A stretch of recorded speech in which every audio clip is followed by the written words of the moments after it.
Hello everyone, today I'm here to talk about all of the books I read in May. So if you watched my May TBR video that I did, obviously last month, you know that May was a huge month for book releases. I read 7 books, which is 2 more, I guess technically 1 more than I was expecting to read, so I am very, very happy with my progress, and I really enjoyed every single book I read. There was only one that I was kind of iffy about, but everything else I really enjoyed. Without further ado, let's just get into the books I read in May. As always, I'm going to start with my least favorite, working up to my favorites. So first up, I want to talk about Until It Fades by K.E. Tucker. I gave this book a 3 out of 5. This is a new adult romance book. It doesn't come out till June 27th, and this is the one I kind of wasn't a huge fan of. I liked it, I just didn't love it. I wanted more from it, honestly. This is all about a 24-year-old girl named Catherine who is a waitress at a truck stop, and she has a 4-year-old daughter, and she's just trying to keep herself afloat, stay out of trouble, stay out of the media, because she had a lot of run-ins with the media and things like that when she was younger. And then one night on the way home from a blind date, she witnesses a car running into a tree, and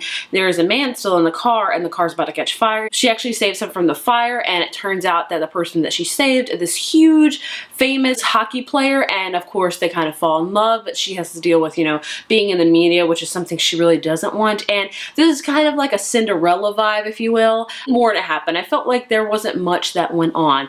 Overall, I would recommend this if you're interested in the new adult genre. New adult is kind of a hit or miss for me. Sometimes I really love it, sometimes I really don't. This was just kind of so-so for me, so I enjoyed it, I just didn't love it. And the 6 other books I read this month, I rated between either 4 to 5. So 4 really means I really enjoyed it. 5 means I obviously loved it. So the rest of these books I just really enjoyed. The next one I want to talk about is Always and Forever Laura Jean. It's the 3rd and final book in the To All the Boys I've Loved Before trilogy. This is not my favorite, sadly, but I still really enjoyed it. I have a review up for this, and every other book I mentioned in this video I will have reviews for. So it was a really great reading month for me and a really great reviewing month for me as well, so that's always good. So I'll leave all the links down below as well as some cards up here. But like I said, I have a review up for this one. This is not my favorite, like I said, but I just love Laura Jean. I think she's adorable. This is just a cute contemporary book. If you're looking for something that will make you smile and make you happy and fill you up with love, this is the perfect series for you. But I enjoyed this one because it talked a lot about her, you know, getting accepted into colleges.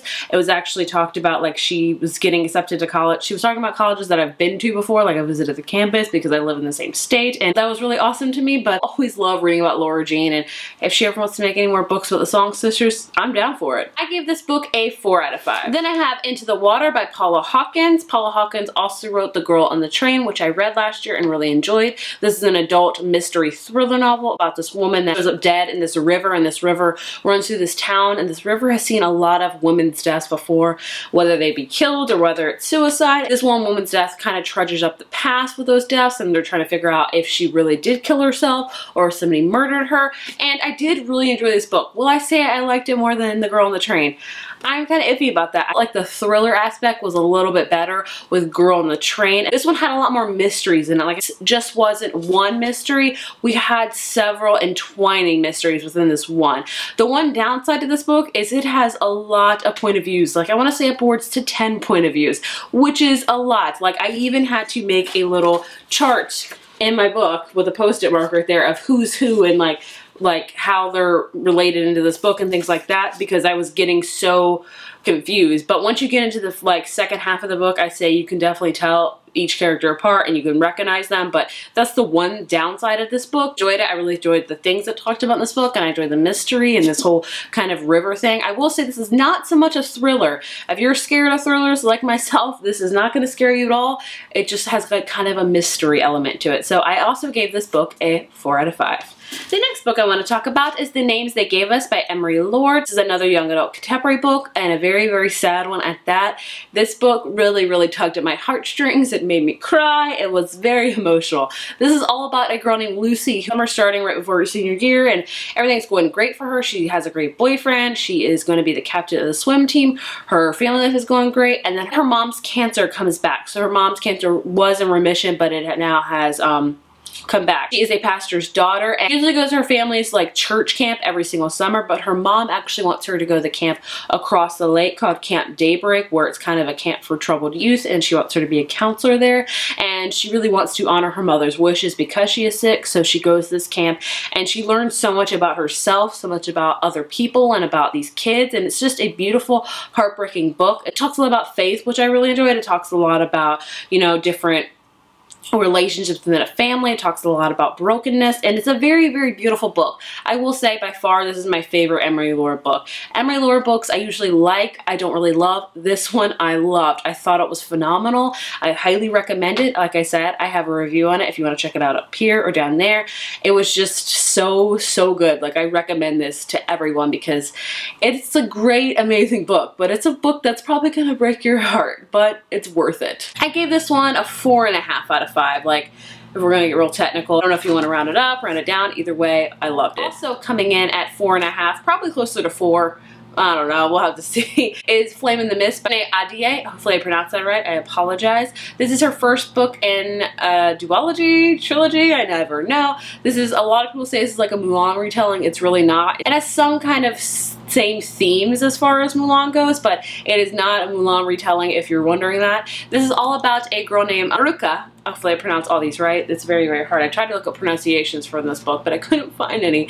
And she is set to be married to the emperor's consort's son, and she's on her way to meet her groom, and her convoy gets attacked, and everyone gets killed except for her, and she was the one that was supposed to be killed. She thinks the Black Clan is behind this attack, so she decides to disguise herself up as a boy and to infiltrate the Black Clan, figure out why somebody's out to kill her, and she learns so much more about the Black Clan, and maybe they're not as what they seem, and it's all about samurais and set in feudal Japan, and it was so, so good. But the one downside to this book is the first half is very, very slow. It took me a while to get into this book, but by the second half, I really loved it, and I've learned with her other duology, I like this second book more than the first book, so I think this is going to be the case with this book as well. This had to build up a lot of things. It had to, you know, introduce a lot of characters and a lot of the world building and things like that. Her Wrath and the Dawn duology, I love the second book much more than the first one. I like both of them, but I like the second one more, and I think the same thing will be said with this one as well, but I still really enjoyed it, and I would definitely recommend it. Now we're getting into my 2 favorite books of the month, which I'm sure you probably can't guess at all, right? No, you probably couldn't guess. The first one of that being A Court of Wings and Ruin by Sarah J. Maas. This is the 3rd book in the A Court of Thorns and Roses series. It's like the last book from Farah's point of view, and I loved it. I mean, I love everything Rhysand and Farah and Cassian and Nesta and Armand and more, and I love this one. I will say this is not my favorite of the series. Like, nothing, in my opinion, will touch my love for Mist and Fury. Like, that book, that book, like, that is hands down the best book in the series in my opinion. This one left on so many questions. Like, it did not wrap up conclusively, and I'm not mad about it because I know we're getting more books from different characters, so those questions are going to be answered, at least I hope so, because that would not be fair. I also felt like the end was kind of rushed. I felt like more things should have happened. I needed more oomph with the ending. I just wanted more from it, but overall I still really enjoyed it. I just love all of these characters and this world so much. Like, I'm gonna be honest, I like this series more than her Throne of Glass series. I find the characters much more enjoyable to read about. There's several characters in Throne of Glass that I do not like, but this one I pretty much like everybody. I feel like the world's easier to get into. I like the romance better, so I just, this series. So I give this one a 4.75. Like I said, it's not a full 5 out of 5 for me because I didn't love it as much as I wanted to, but I mean, this series. And my favorite book of the month should be no surprise, and that is Lord of Shadows by Sandra Clare. This is the 2nd book in the Dark Artifices series. The first book was Lady Midnight, and whew, this book just broke me. Like, it just took my heart and shattered it. Oh, like, she took some risks that I haven't seen her take before. Like, if you've read her further series, she kind of wraps everything up nicely, like on a nice little bow. Like, I feel like she's kind of the queen of, like, giving you everything you want, but, like, in a secret way. Like, not a lot of people die, and, you know, like, I feel like I like that, but then I don't feel like it's realistic. She just completely changed it. This book, like, there was some people that, I can't spoil anything, obviously. My review will be up for this very, very soon. Trust me on that. This is the only one that's not up yet.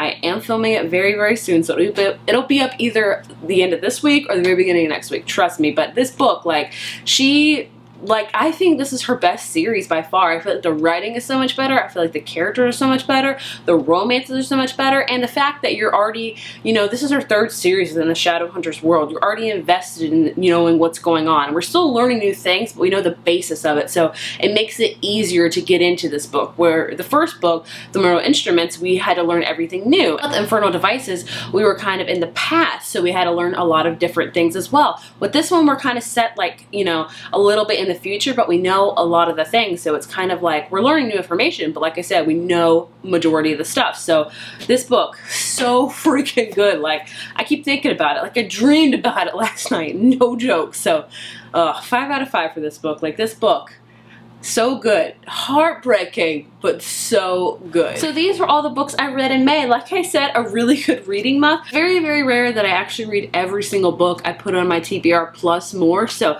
this month I definitely give myself like a thumbs up, an A+, and I'm very happy. And I'm hoping that next month will be the same. Sometimes when you had a great reading month, you won't have a great reading month next month, but I'm determined to not go into a slump.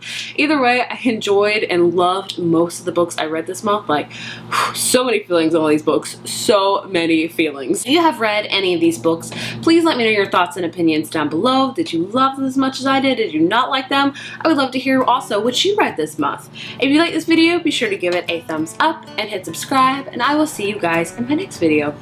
Bye.